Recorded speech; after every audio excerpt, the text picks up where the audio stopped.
Welcome to another episode of Unleashing the Future of Work with Tim Salau, a guide podcast. And I want to hope and ask that you all are staying home and healthy this lovely Friday afternoon. And if you're tuning in from home, please show some love in the comments. We would love to shout you out and ask you where you're tuning in from. With that said, today I have an awesome guest. He's someone that I've known for quite some time. He's literally my brother. And not by blood, but by bond. And more importantly, he's our CTO at and Taban's purpose, his why, is to impact the world through technology, innovation, and global scale, and create sustainable solutions that serve humanity. He is the CTO and co-founder of Guide, the bite-sized skills training platform, helping distributed teams and 7 million remote workers learn anytime, anywhere, on demand. He's a Sudanese refugee, an accomplished global technology and product leader, and a world-renowned public speaker. He has been recognized by and his work with eBay, the Daily Records, Mobile Millennial, a global publication for successful minorities in technology and business, and CTO Connect, a global network of chief technology officers who are building innovative solutions across multiple industries. As the CTO and co-founder of Guide, he leads a distributed organization reimagining workforce skills training and development and serving underserved communities through education and technology access to build an equitable workforce and education system. Taban is ruthlessly devoted to creating opportunities for the next generation of innovators and creators who are underrepresented. His mission in life is to invest in people who want to change the world through technology and innovation. And today we're going to be talking about just that, technology, innovation, and even like the struggle that is entrepreneurship. For the last, year now, Taban and I, we've been building a awesome company that's received rave reviews, Guide, and we're actively still building. So I'm going to talk to him about what's the process of entrepreneurship, right? Like of coming from an idea to building that prototype and even fundraising, all of that. And more importantly, technology, with what's going on in technology right now across multiple emerging areas. What's his vision for the future of tech and how COVID-19 is going to impact technology and behavior. So we're really going to have an awesome chit chat about that. And without further ado, I would love to have Taban on the show. Taban, what's up, man? Hey, Tim, thank you for having me. Dude, thank you for finding out. I'm so delighted. How are you doing, man? I'm holding up. It's been a crazy quarantine, event. Yeah. And I think for those that have taken advantage of it, they will definitely emerge in the other end of the at the end of the the quarantine and be able to do something. And if you have not, it's probably time to figure out what next you want to do. Yeah, no, seriously. I think this has been like a great time for a lot of people to kind of like reflect on like what's next, right? Like, Absolutely. Millions of people have been like stuck at home, due to a public health crisis. But more importantly, I think a lot of people have been asking themselves, what's next for me, right? Like this is the time to really build something that you care about. But before we even get into what's going on with COVID-19 and what the future looks like, I would love for you to kind of share a little bit about your background, man. And how you got passionate about technology, and how you became a CTO. Yeah, thank you, Tim. It's lovely always working with you and talking to you, man. So I'm gonna get started from the time when I grew up as a refugee in Kenya, and everyone or most people had really no way to see the future. Like everybody is just living for the day and trying to feed themselves. And I've internalized that one in a different way, as opposed to like being depressed or thinking about, what my future could be as a teen. I've taken that and manufactured it into creating like a diverse skills of things that I could learn. Because I know that you can learn anything in this world, right? As long as you have the passion, the perseverance, and the mindset. And so growing up there, I found myself doing a lot of those tinkering and building things and testing with friends and basically just hanging out with people that knew how to do things better than I did, so that I can like absorb the the knowledge base and make it my own and add more creativity on top of it. And so And so eventually, I just found myself being a little bit more technical than most of the people that I hang out with when we start things together. And they find that valuable because I find them also more valuable as well because we balance each other. So, like you and I, right? I'm a techie. You're a community leader, builder, and also a product person. You productize, brand. You know what I mean? Yeah. That is giving me sort of like that freedom to be able to innovate, but at the same time also connecting with the real people that know how to connect.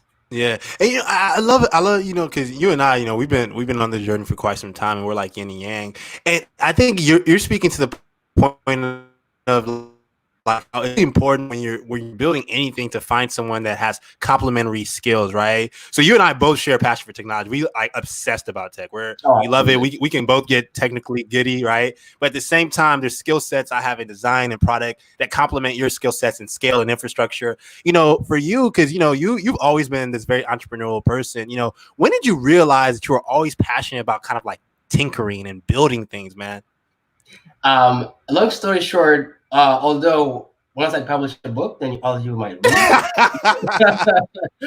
But long story short, I remember, I think I probably shared this with you, but I want the viewers to also hear this. When I was about close to the age of 7, I was wanting to play with toys. And I find myself going to friends asking to give me their toys to play with, right? And so there's inconvenience there. So I'm taking their toy, they're waiting for me to play with it, and then I'm giving them back. And it got me to a point. It got me to a point where I feel like I probably need to be able to build my own things. Like I can't just go asking people like, "Hey, give me this, let me go do it." So the moment I started like building things, I realized that I could build things. But then when I realized that I could build things, there was something in me that appealed to other people. The way I communicate my ideas to them, or the way I communicate my product to them, they want what I have. And so from there, I was like, I'm going to start selling what I build. So from wanting to borrow to like now knowing how to build to people wanting my stuff, now I can sell my things. And I'm really going to attribute this one to my parents, because I would say that my mom especially was a true, I would say, entrepreneur. She spoke little English, but she was able to do so many variety of skills that I today look back, she was more advanced than so many things that I've seen today, right? Yeah. And so I've taken that one, I think, from the family, and I think all my entire family entrepreneurs, because every time I talk to my siblings, everybody wants to start a business. I'm like, okay. Everyone is doing well, but so that's how I kind of like led myself into this entrepreneurship journey. Then I went on to start my own like blacksmith, building what they call ovens, chimneys.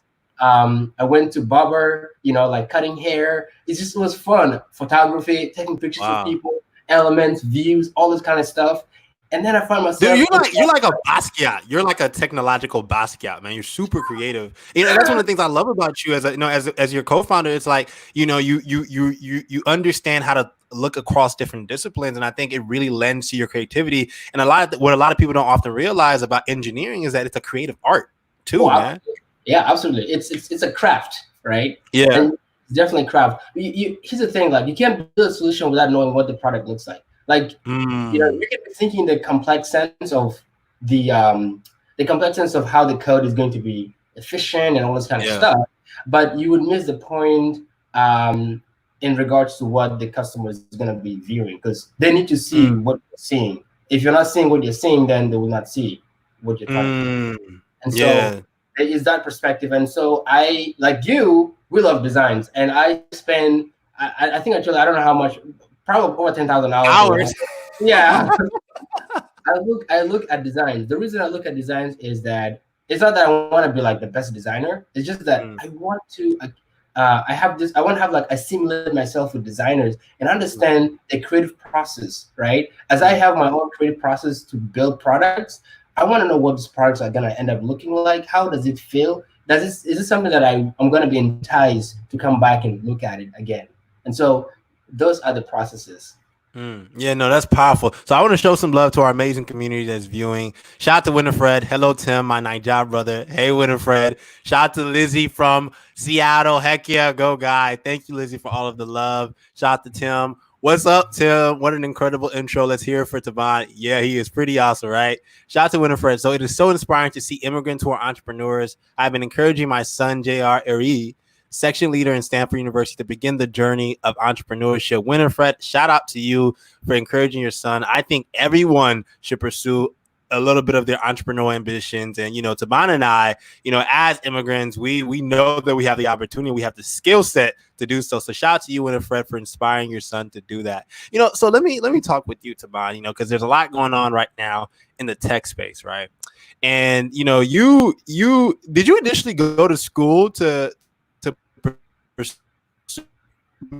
or kind of like, to figure out, okay, what is it that I wanted to do? Okay, so as I told you my story, I was tinkering with like electronics. I didn't get to finish that part, but when I was a kid, people knew what I was going to be. Like it was interesting that today when I talk to them, they're like, "Yeah, we knew when you were a kid you were gonna do this stuff," and I'm like, I would say that when I was going to college, it was not more of like what I wanted to do with my college degree or what I wanted to achieve when I go to college or after college. It was more like I know what I wanted to do. I want to build things, but I wanted to increase my sophistication level to the next, right? Like here, but you want to understand things in this level of complexity. And going to college for me was, one, I was thinking, okay, I could try entrepreneurship, like business, and understand how business work. So I took classes and I found it very redundant.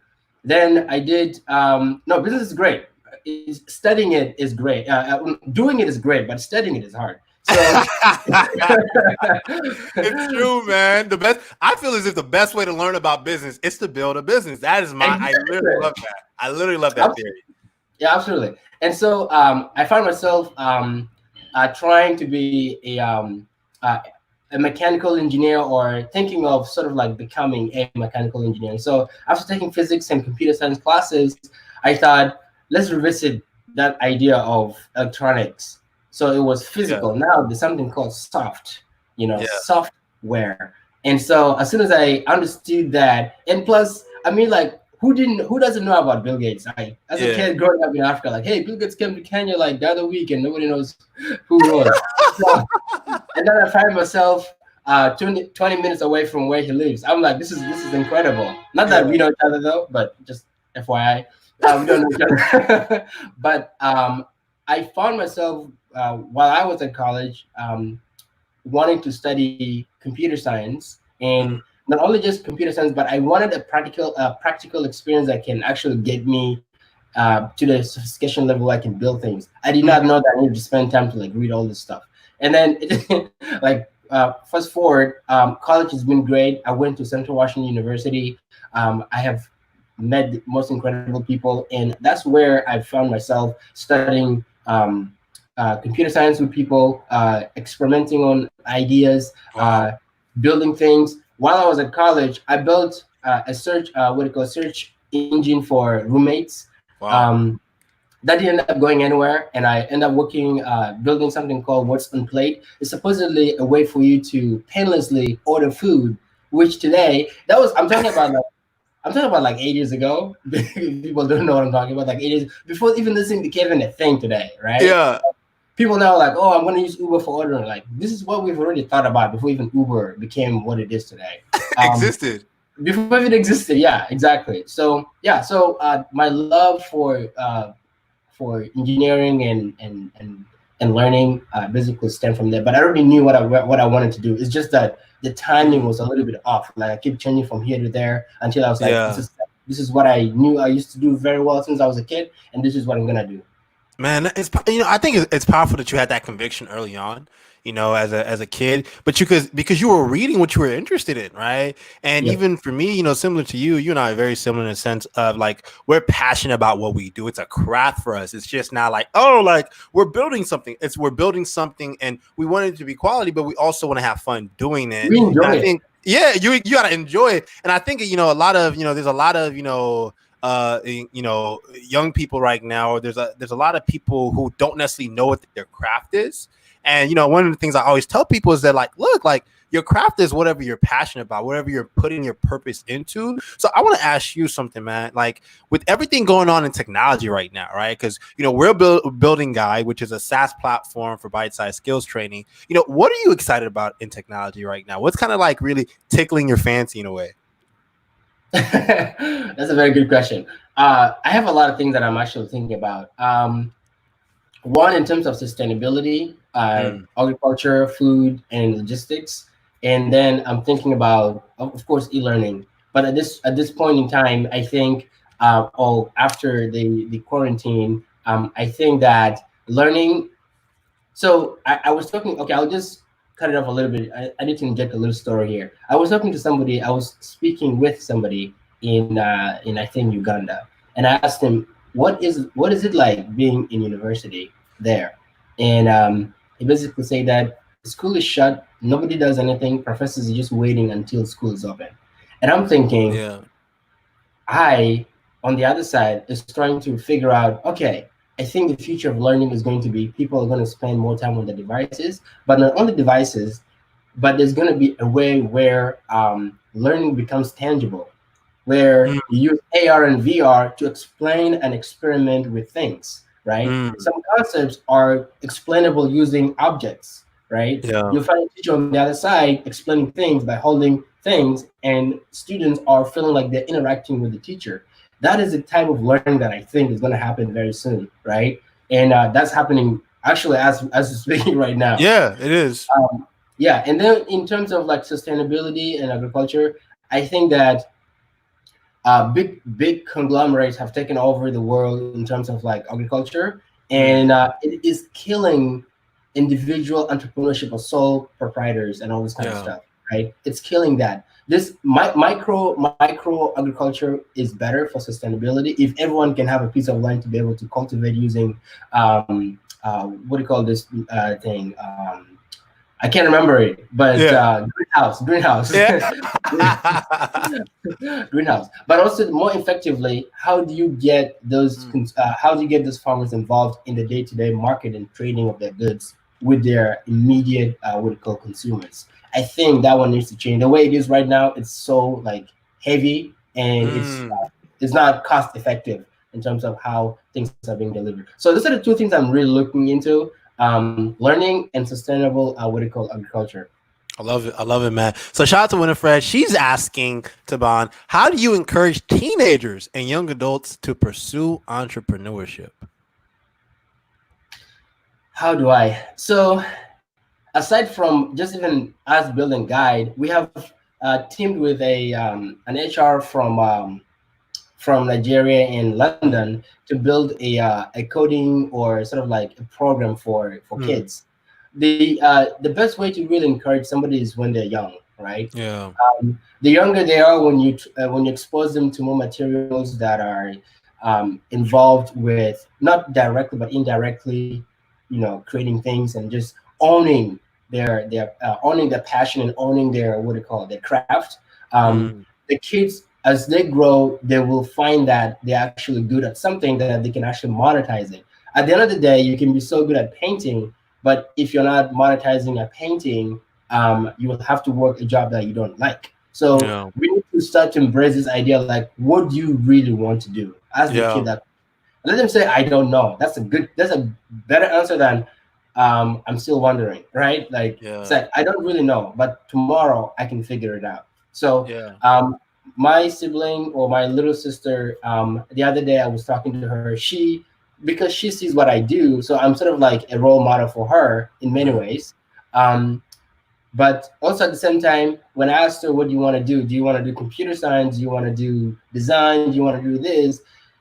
One day she just like, hey, I'm trying to do a project. I was like, what is the project based on? I want to build a facial recognition software. That came from nowhere, right? So that's huge. That's huge. That's not an easy project. That's not a tiny project. And I asked her why. So here's the punchline. I asked her why. Why didn't you choose something simple? This is what she told me. She said, simple things are boring. If you do harder things, you find yourself going places by figuring out what that hard problem is. Because at the end of the day, simple things can be done in a couple of hours, a couple of days. Harder things take years, and that's how you accumulate your learning. So doing harder things are way better because it pays more.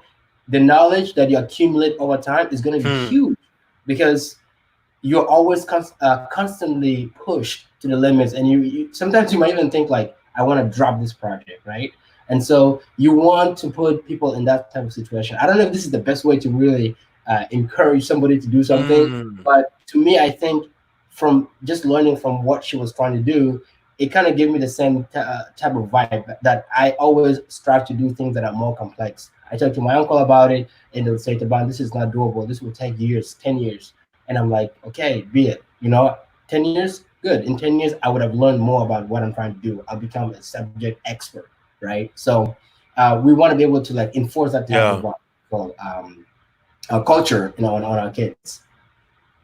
Nah, dude, that's so powerful, man. And I love that you say that because I think, with what we're building with the guy, we're trying to solve a problem. Like we're trying to address the skills gap, not only, in the enterprise, but also that we see in the education space. And, we together came up with the solution. And shout out to our former co-founder, Mike, who who helped us found Guide. And I think it's one of these hard problems that we want to solve, right? And for you and I, it's not just you'll solve it in a year or you solve it in 2 years. It's going to be a journey, but you have to commit to it. And shout out to the lovely Monale who's tuning in right now, and Winifred who's saying that is called project-based learning. We do that in STEM and robotics clubs currently. I love that. Project-based learning is powerful, but you have to pick those opportunities, those projects that really are almost to a degree like a learning venture, right? A learning venture, right? That will allow you to grow with it. And more importantly, that you'll be able to, see the problem get solved. And I think, for you, I think I want to ask you, why are you so passionate about education, man? Because I know for me, my parents, they came to the United States because they wanted to give my sisters and I, better access to an educational opportunity. Because being in Nigeria, you didn't have access to a lot of different educational resources. And my dad, he always realized that, look, if you're going to be as smart as we want you to be, we want you to come to America. So for me, I've always been passionate about education due to that. So, look, I'm going to piggyback from that.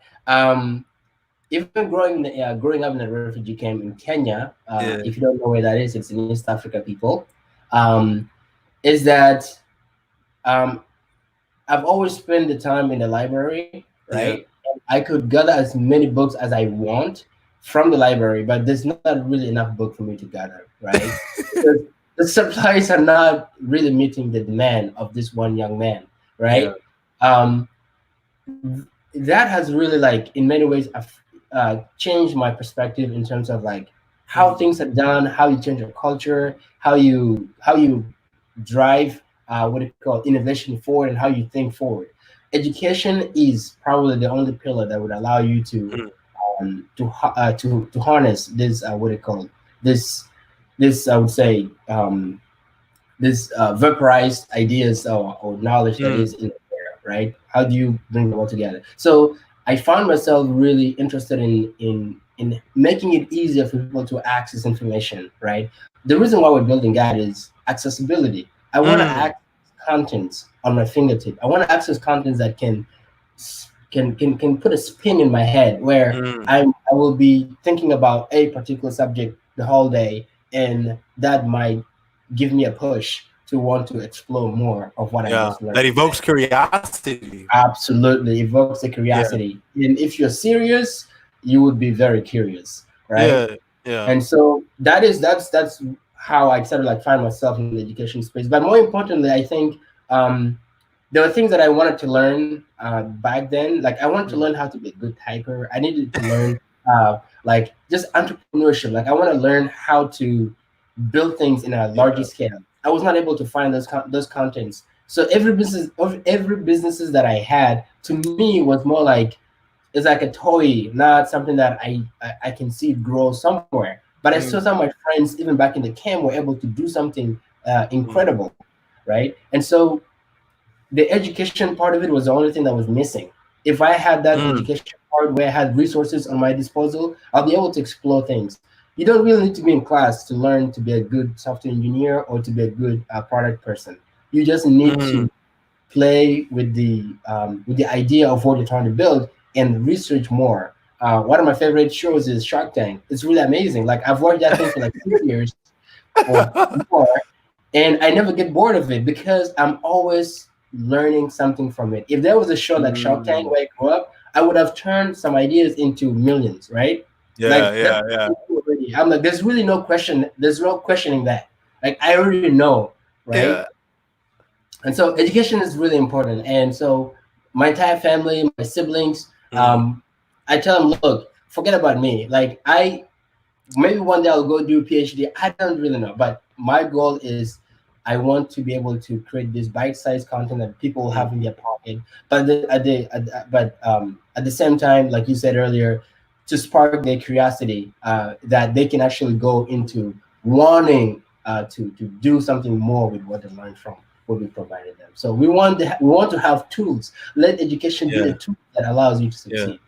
It's true, man. I love it. I love it. So shout out to Miata, who's saying, thank you for sharing your story to Taban Cosmos. I love that your mother's a big entrepreneurial influence. I totally resonate with that. My grandmother completely transformed her village in McKinney, Sierra Leone, by building businesses and teaching skills to equip her community to create sustainable businesses too.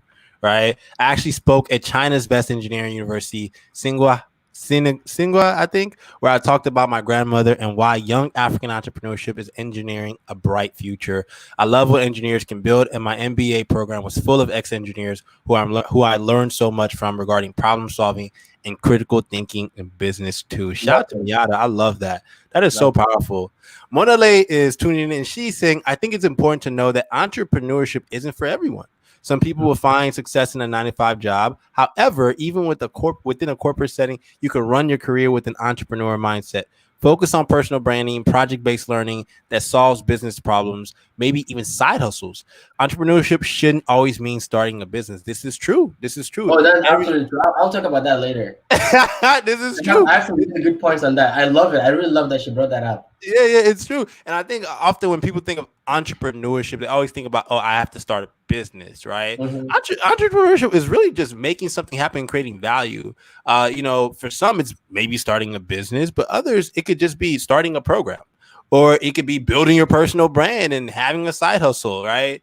And I think often, one of the things that I hate about toxic entrepreneurship is this idea that everyone has to quit their job to build something, which isn't true. Even when we started Guide, we were both fully employed. We were both fully employed. We loved it. It was cool. Yeah, that's true. I agree. Right? It was cool, but then, we had to start it, come in full time because we were investing more time, and we're in it full time now. But it's like you shouldn't be that entrepreneur where you say, I want to start something. The first thing I do is to quit my job. It's, for me and you both, like, we've both been intrapreneurial and entrepreneurial. And, with Guy being a venture, it's something that we have to invest our time into. And, Monale makes a great point with that. If you want to start something right now and, you want to feel safe and secure in doing it, maybe keep that job and start as a side hustle and see what it can grow into. Yeah. No, actually, that's a really good point. I like the fact that you mentioned also what they call personal branding.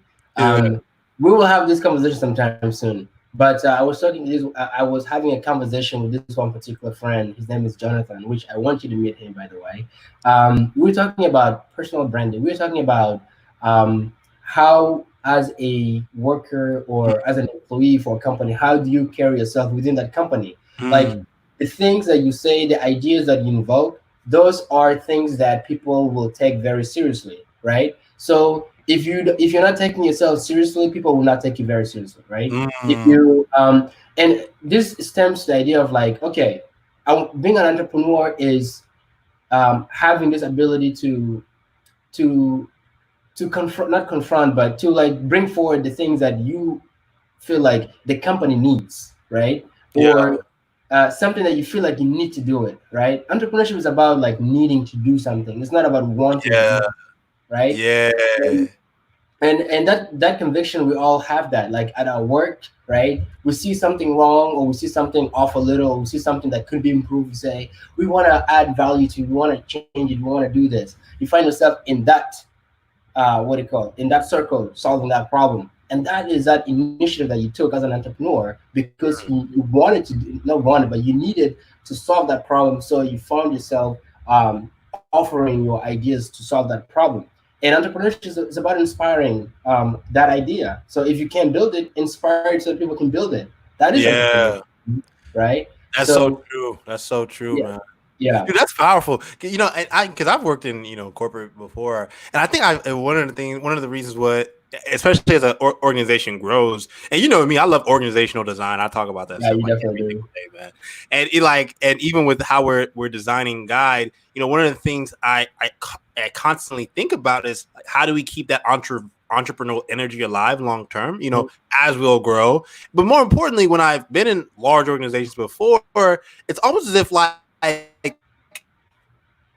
need leaders who are driving that entrepreneurial energy. And that's why I'm like so big on always telling people like, and telling other leaders, like, you need to have a leadership framework within your organization, because Absolutely. leaders are going to be the ones that foster culture. And I'm completely aligned with you, because I think it's the energy, it's the need to want to build something and address a problem. And if you don't feel as if you're working in an environment where you even feel like a need to be there, then that's a problem, because you don't feel as if you want to take proactive action on things. Yeah, absolutely. I agree.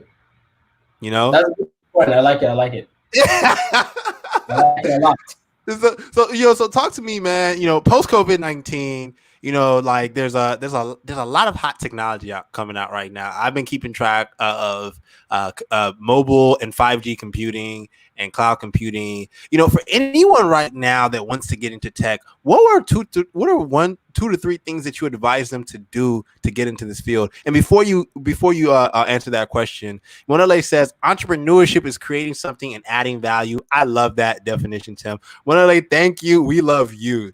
It, Yeah, love it you back. belly, I hope I'm saying that right. It's saying great one here, guys. Entrepreneurship in Nigeria is overrated. Many people are into it for the money, not to solve a problem. How do you identify a true entrepreneur, Taban? Oh my how would God. you This is yeah. actually okay. A true entrepreneur researches and eloquently says or explains the problem they're trying to solve without even mentioning money. That's You, powerful. anyone that knows me from when I started doing things, I never bring money up. I Yeah. talk about what I'm trying to create. I'm talking about what I'm solving. So Mm, if you find somebody that is talking about, I want to do this because I can make X amount of money, that's a different type of entrepreneurship. That is a material-based entrepreneur, not mm, impact-based material. What do you call entrepreneur, right? mm. So you have to basically differentiate that. Like, what really is driving them to solve those problems? There's got Yeah. to be a story behind it, right? But not everything has to have a story as well. So that's one thing that people need to know. Like, you can wake up in the morning and just like want to build this thing because you just got inspired last morning with no any sort of like correlation or connections or relations to anything, right? Yeah.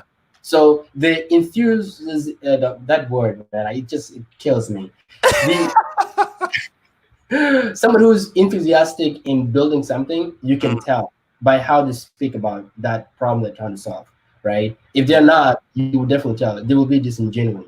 So Yeah, it's true. It's true that it's funny because I think that early on in any startup, it's really sweat equity, right, and effort, and especially with the fundraising process, making sure that you even find values aligned investors, right, yeah, who understand the vision and understand what you're trying to build. And the mistakes that many entrepreneurs make is that they think that they're prioritizing the cash, right, the investment over the impact, right, and even making sure that they're building something based on foundational and principled ground. And for us, we've been very intentional in everything that we've been doing.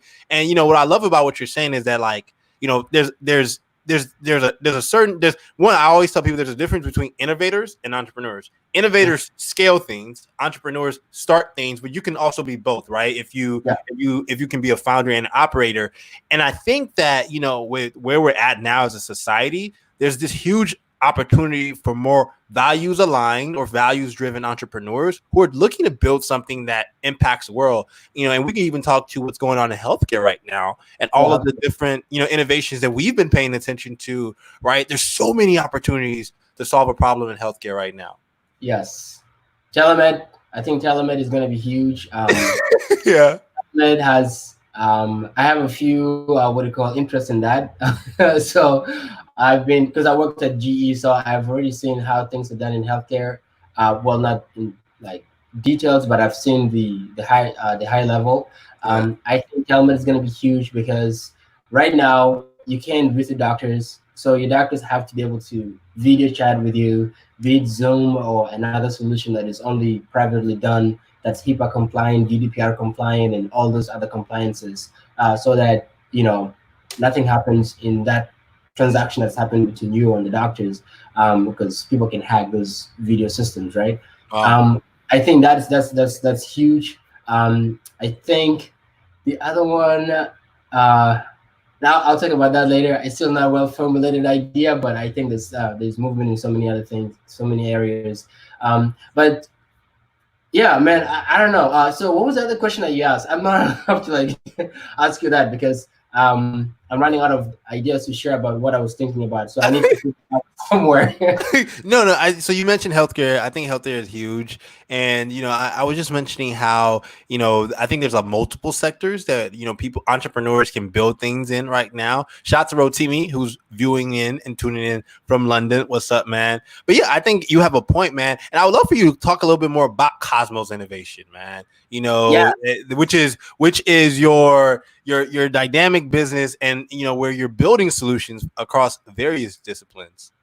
Yes. So Cosmos Innovation. So I felt the need. So while building Guide, I felt the need that I needed a small entity that is a playground for me, right? A playground where I can test things, where I can interact with the real world in terms of technology and all this kind of stuff, and the leaders that are doing things. But the idea behind Cosmos Innovation is just basically designing the future using technology and creating impact. My projects currently range from sustainability, fintech, creating global mobile banking system solutions, to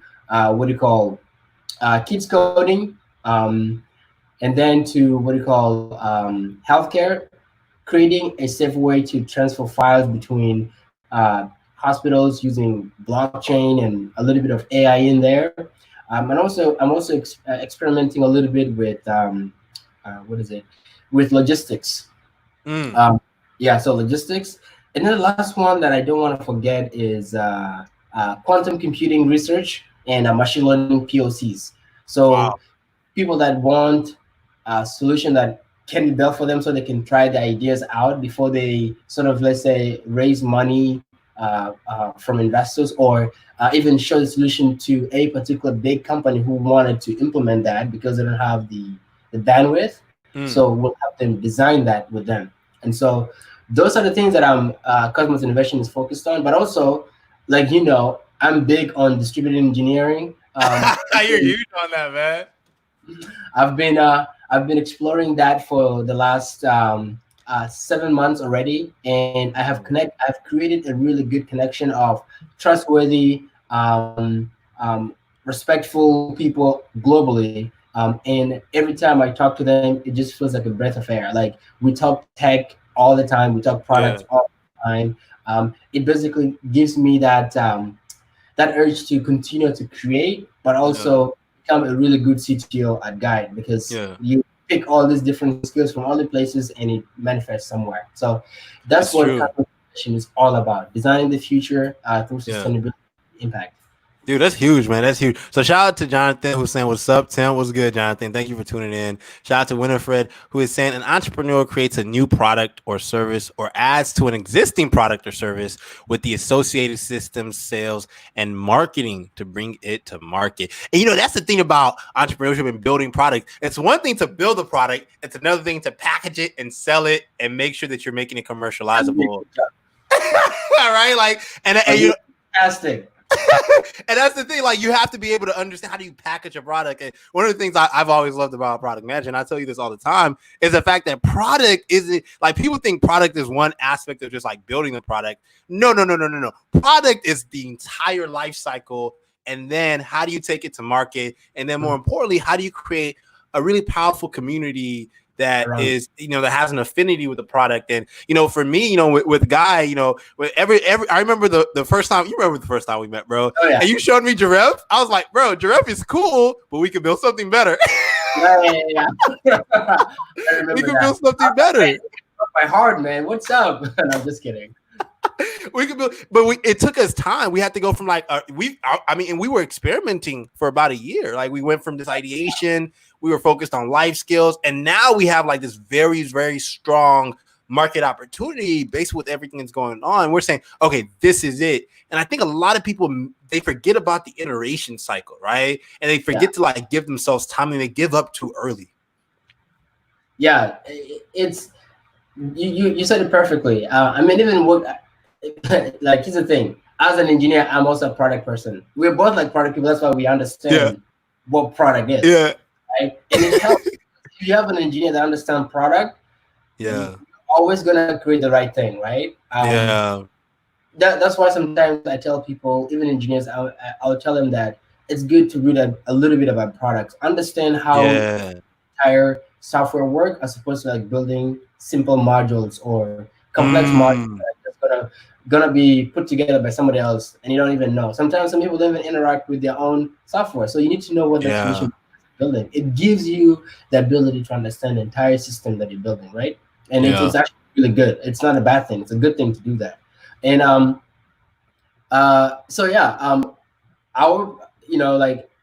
I think product also in many ways are the simple features that you put into into this huge vision. And I remember talking to one of my friends, and we were talking about the software that we're building.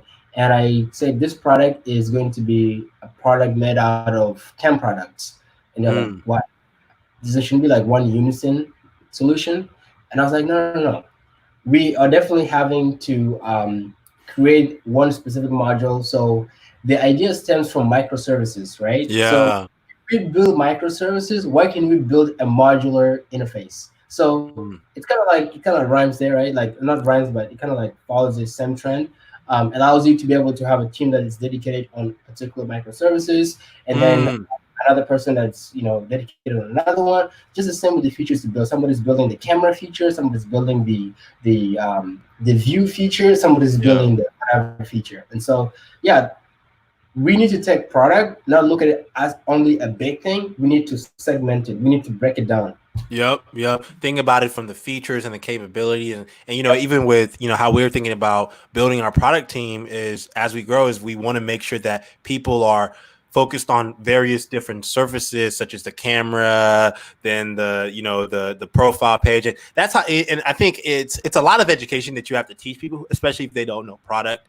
And and I think I would love for you to kind of mention some of the classes that you're hosting. For people who want to get into engineering or who want to learn different engineering-based tools. So I have started this. It's a data structures and algorithms class. Right now, I've done about 45% of the class, and I have one person whom I'm experimenting with, which is absolutely great. It allows me to learn. It also allows me to learn how to teach. So, and I'm really passionate about teaching people. So it's going to be in JavaScript. The good thing about data structures and algorithms is that not a lot of people are ever going to go to classes to learn that specific computer science, skills. The reason being that things today are fast-paced, and for you to really go to a 4-year college to spend like 4 years learning data structures and algorithms, you could absolutely learn this thing in like 2 weeks. Well, that's a little bit of exaggeration, depending on what you think. Some people are faster learners, some people just want to take their time. But in 4 months, you should be really good at data structures and algorithms. And this would allow you to be able to interview with almost any other company, like Google, Microsoft, whatever company that you have in mind.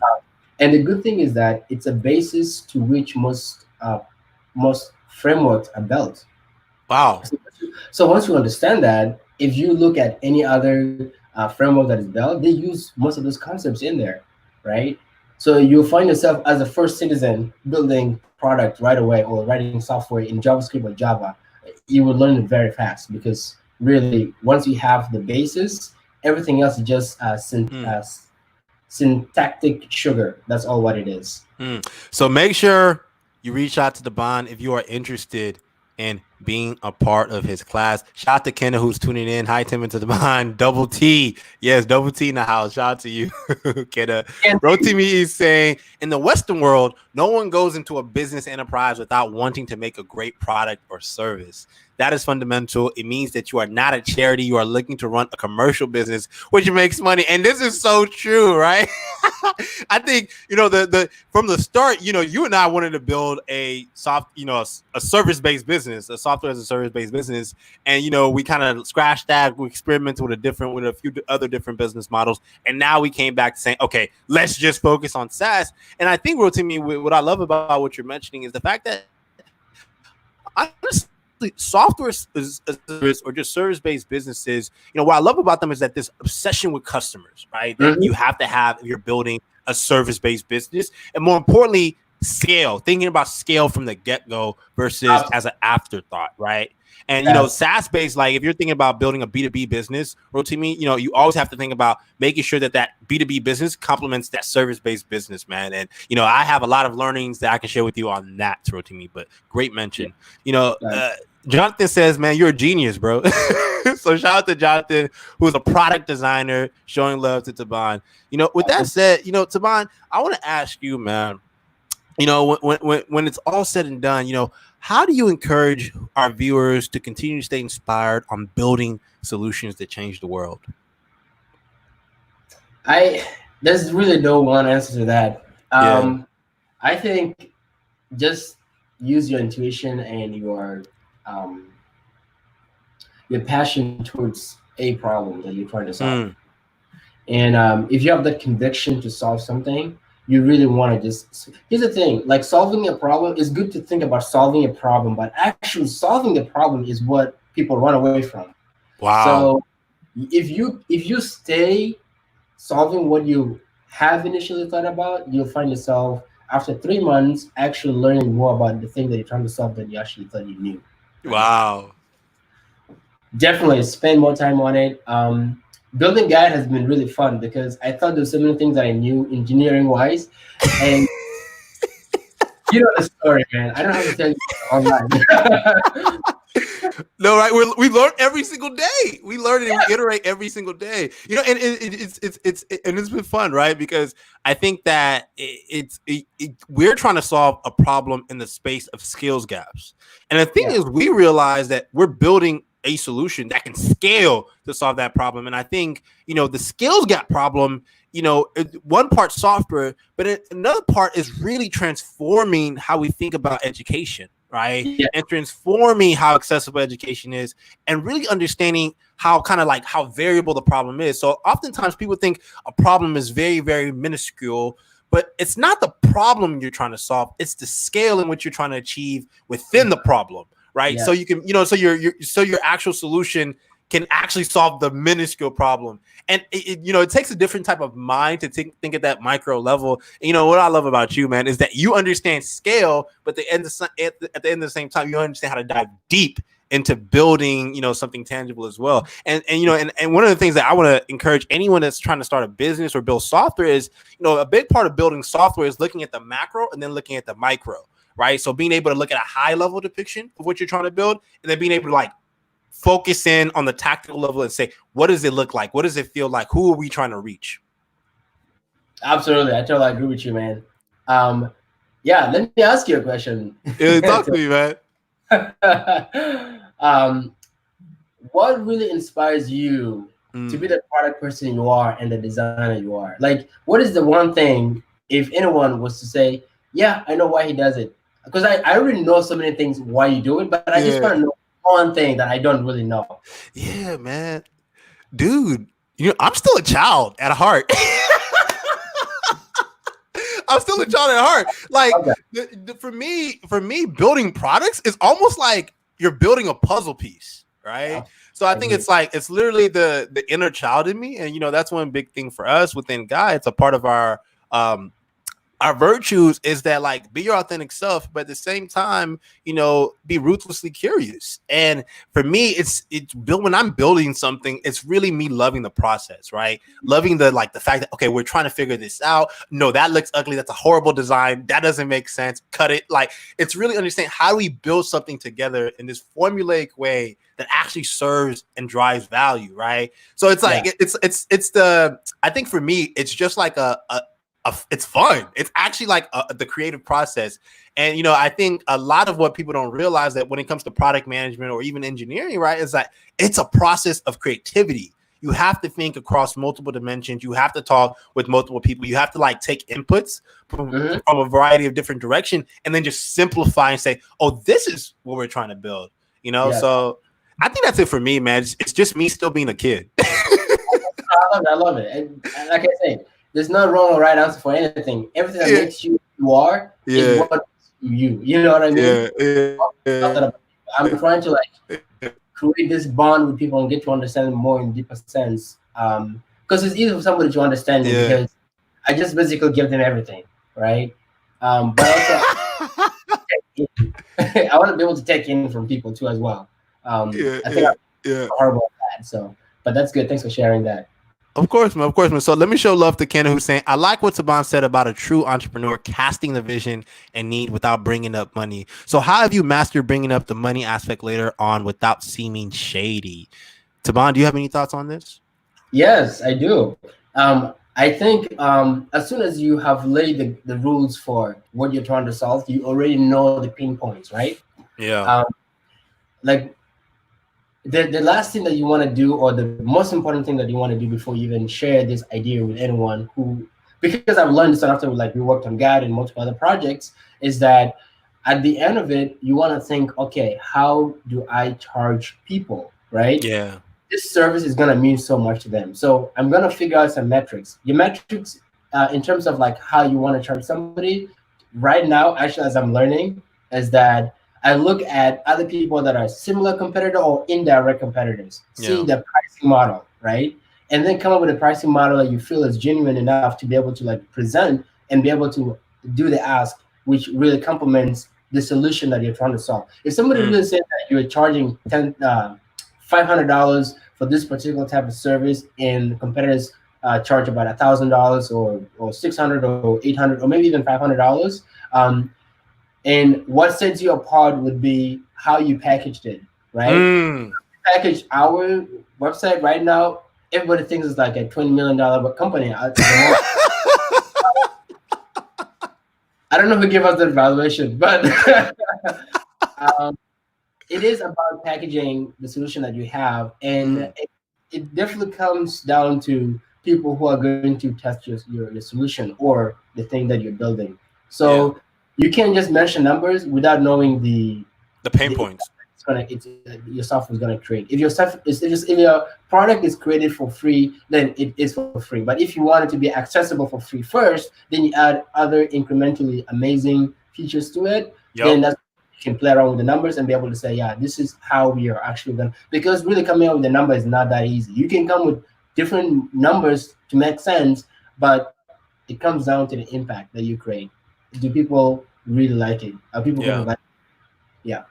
And is it creating value for them? Yeah, Ken. So I think, people would pay for something that they value, right? And for, software as a service, if you're building a software as a service-based business, it's a matter of creating incremental value by really understanding the customer's pain points. So for us with Guide, we're focused on the enterprise, but at the same time, when we think about our business model, we're focused on creators as well who are trying to do virtual training, right? So one of the biggest things that I encourage you to do and think about is understand that market for whatever business that you're trying to build for, because there are certain things that differentiate us a great business: product, packaging, but more importantly, this obsession with the customer.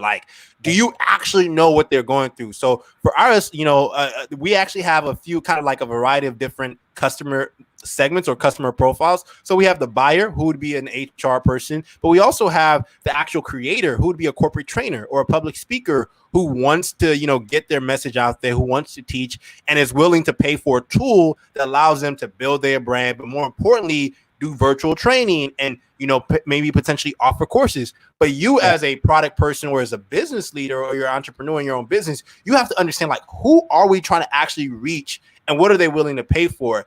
And, for me, I actually have an affinity with the customer because I'm a creator and I'm a corporate trainer. So I actually know how to build a solution for them. But more importantly, because I've worked in the enterprise, I understand the pain points of HR leaders and things of that nature. So the more that your customer obsessed, Kenna, the better you are about thinking, okay, this is what people are willing to pay for.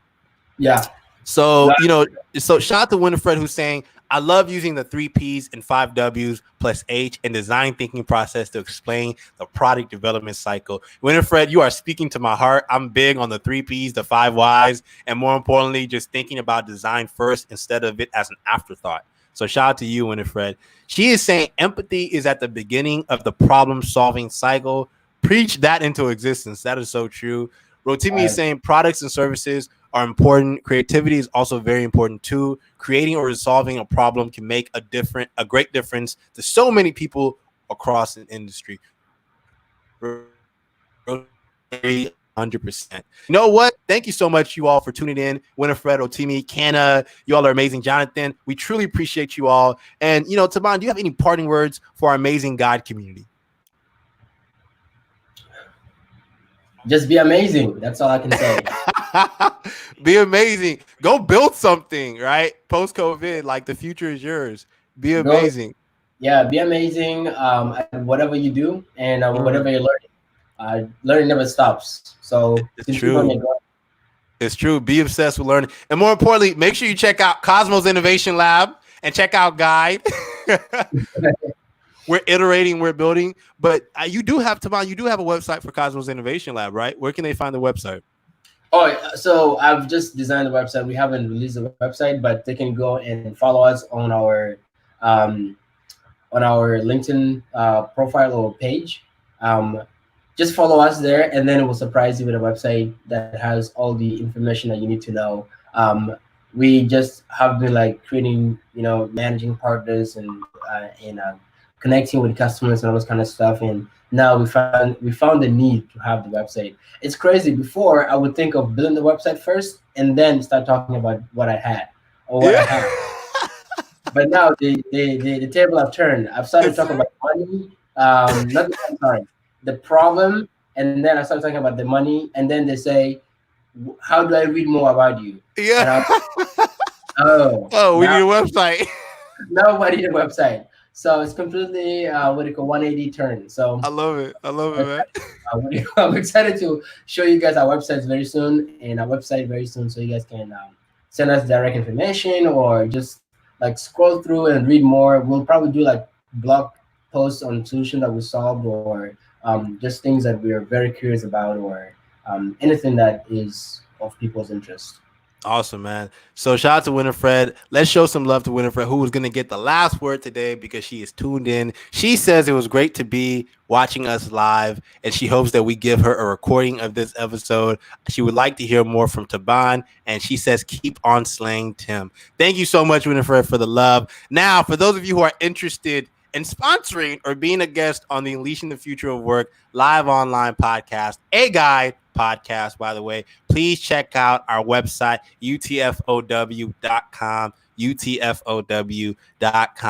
And thank you so much for tuning in. And thank you, Taban, my lovely co-founder, for making time to be on this episode with me, man. I truly appreciate you. With that said, we appreciate you all for tuning in. Make sure you check out UTFOW.com if you want to be a guest or if you want to sponsor. And peace, love, and I'll talk to you all tomorrow. Peace. Until later, guys.